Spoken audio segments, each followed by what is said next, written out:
natutulog ako sa kalye sa isang karton. Tapos binigyan niya ako ng bahay.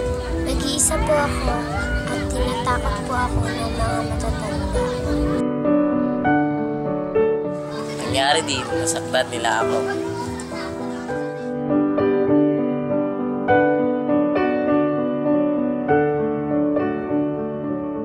Namamalimos ako para sa pagkain ko. Ngayon hindi na ako nagugutom. Nandun ko sa kanya, binigyan niya ako ng damit.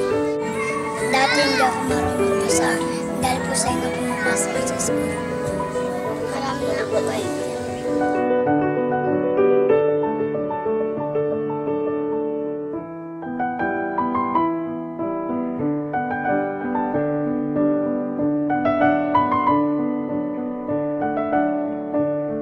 Pero higit sa lahat, binigyan ninyo ako ng pinaka-importante sa mga kailangan ko. Ang hindi pa naibigay sa akin. Naramdaman ko sa inyo ang pagmamahal. Kala ko bawal na sa akin yan. At sa pamamagitan ng pagmamahal, nalaman ko ang kahulugan ng pag-asa.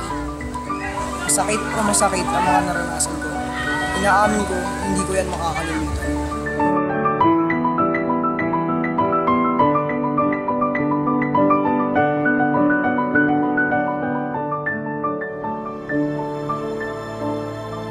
Pero di malilimutan ang puso. Pagmamahal ang pinaka-importante sa lahat. Sa pamagitan ng tulong na nagsasama. Dahil sa inyo, bumalik ang ngiti ko.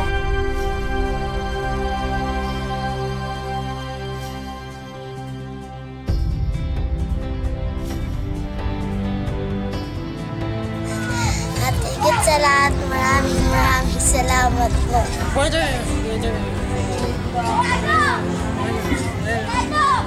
Kasi dahil sa inyo, alam kong minamahal ako.